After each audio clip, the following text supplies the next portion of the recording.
साधना के अनुभव 6वां अध्याय पृष्ठ संख्या 73 से पृष्ठ संख्या 75। शक्ति उपासना। जिस धर्म में परमात्मा को शक्ति रूप से मान के मातृभाव से उपासना की जाती है उसे शाक्त कहते हैं। जो मनुष्य जिस वस्तु की उपासना करता है उसे वह वस्तु प्राप्त होती है, जैसा कि वेदों में आया है, तम यथा उपासते तदेव भवति। शक्ति उपासना जहाँ अत्यंत सरल और ऊंची है वहाँ महान शक्तियों की प्रदान करता भी है। यह उपासना से अपने अंदर साधक विशेष शक्तियों का प्रादुर्भाव अल्पकाल में ही देखने लगता है। अल्पज्ञ जीव अति शीघ्र सर्वज्ञ बन जाता है। आत्मा या ईश्वर न स्त्री है, न पुरुष है, न नपुंसक है। जैसा अपना भाव है बना लो। जिस रूप में उसे देखने की कोशिश करो वैसा ही अनुभव होने लगता है। भाव के अनुसार ही फल मिलता है। मातृभाव के उपासक माता के रूप में उसे देखते हैं। मनुष्यों की अपनी अपनी रुचि भिन्न भिन्न होती है। उपासकों में से किसी को सखा भाव पसंद होता है, कोई प्रीतम मान के प्रिया अपने को बनाते हैं, कोई पुत्र भाव, कोई पिता भाव, कोई राजा और प्रजा के भाव, कोई सेव्य सेवक भाव, कोई गुरु और शिष्य भाव, कोई बैर भाव से उसे भजते हैं। अंत में यह सारे ही भावुक एक स्थान पर पहुँचते हैं, उससे मिलाप करते हैं। इन मार्गों में रास्ते की कठिनाइयाँ किसी में कम होती हैं और किसी में अधिक। हमको तो इन सब में प्रीतम भाव सबसे कठिन और मातृभाव सबसे सरल जान पड़ता है। दूसरे भावों के मुकाबले में पिता भाव से उसे भजना भी अच्छा लगता है। मातृभाव के बराबरी वह भी नहीं कर सकता। सेव्य सेवक, गुरु शिष्य और राजा प्रजा इत्यादि कई भाव तो ऐसे कठिन हैं कि जिनके नियमों को पूर्ण रूप से पालन करने की शक्ति निर्बल जीव के लिए अत्यंत ही दुष्कर है। कर्म करने वाले करते ही हैं, पर मार्ग कंटीला और फिसलना है,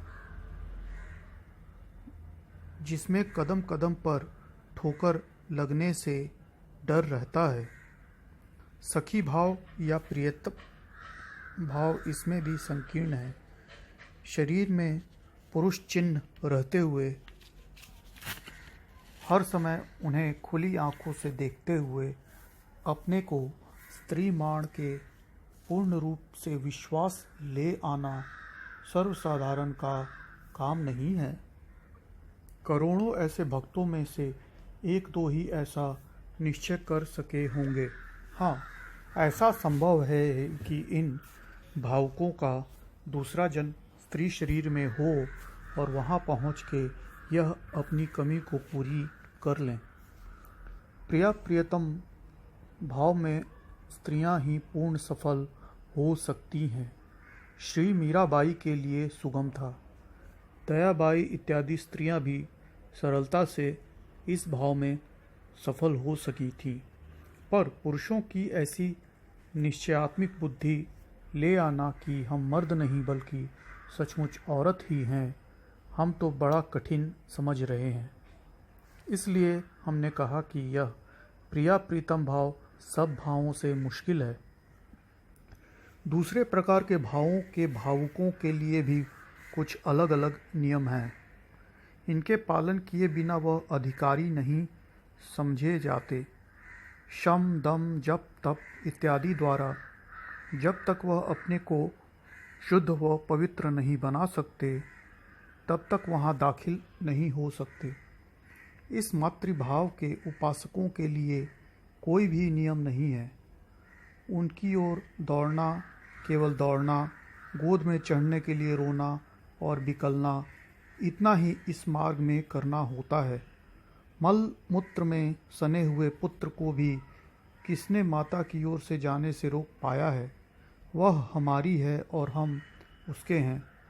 अपने गंदे और माया रूपी कीचड़ में सने हुए हैं, विषय वासनाओं की धूलि में लिपटे हुए हैं तो उसके हैं, और यदि नहाए धोए शुद्ध और उत्तम वस्त्र पहने हुए हैं तो उसके हैं।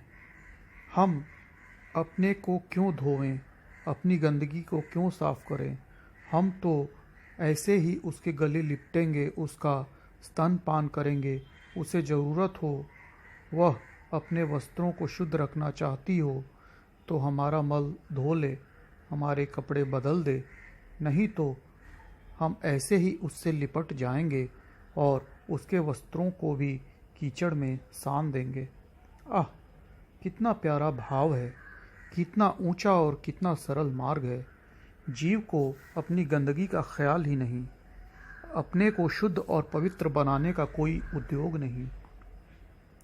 उसकी प्यारी गोद में बैठ के ललायित होना है, सिर्फ माँ को पुकारना, दौड़ना, रोना और बिखलना है, बस। शेष काम हमारा नहीं, माँ का होगा, चाहे वह कैसे ही करे। उसे हमको उठाना होगा और हम पर प्यार करना होगा। राजा निर्दयी हो सकता है, सखा धोखा दे सकता है, प्रीतम मुंह मोड़ सकता है, पिता त्याग सकता है, परंतु माता अपनी प्यारी संतान के प्रति कभी निष्ठुर नहीं बन सकती। चोर हो, लाचार हो, व्यभिचारी हो, जुआरी हो, माँ की आज्ञा में न चलने वाला और उसे कष्ट देने वाला हो, बुरे से बुरा हो, परंतु माता का स्नेह पुत्र के लिए किसी काल में भी कम नहीं हो सकता। वह हमेशा अपने को उसे सुखी ही देखना चाहती है। माता सदा पुत्र के कष्टों से बचाने और अपना सर्वस्व देने को तैयार रहती है। गोद में उठाना, मुख चूमने और लाड़ करने को उसके हाथ फैले हुए हैं। मूर्ख जीव क्यों इधर उधर मारा मारा फिर रहा है? जगत के कष्टों से उसे क्यों आकुल व्याकुल हो रहा है? उधर को मुंह क्यों नहीं फेरता? माँ के पास दौड़ के क्यों नहीं जाता? देख, तेरे लिए उसके स्तनों से दूध टपक रहा है। वह तेरी माँ तुझे बुला रही है, तेरी बलैया लेने को आतुर खड़ी है, तुझे प्यार भरी निगाह से देख रही है। एक बेर, एक क्षण इस खेल को छोड़ उधर जा तो सही, तेरे सारे कष्ट दूर हो जाएंगे। तू उस अमर दूध को पी के कृत्य कृत्य हो जाएगा। ऐसे विश्वास को लेके चलना मातृ उपासना कहलाती है।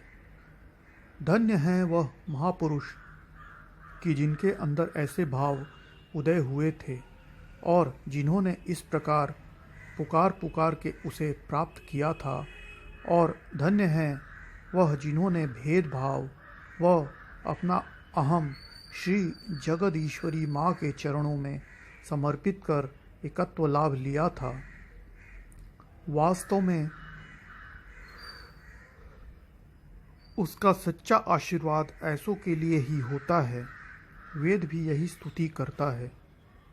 यद अग्ने श्याम अहम त्वत्यवधा सा अहम स्यु ते सत्या इह आशीष।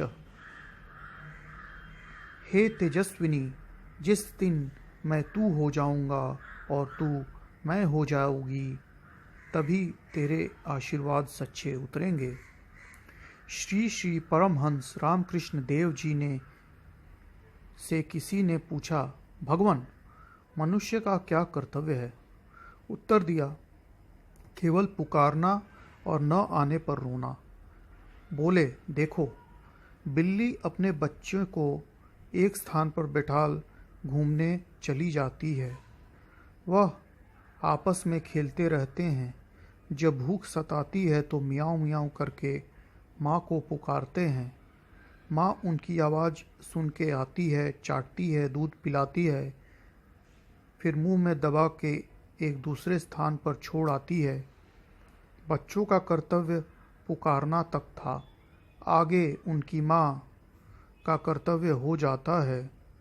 इसी तरह जीव का धर्म आर्त स्वर में अपने प्यारे को पुकारना है। शेष संसारी कष्टों से वह कैसे बचाएगा, इससे हमको कोई मतलब नहीं। यह तो उसका अर्थात माँ का कर्तव्य है, उसकी इच्छा हो वैसे करे।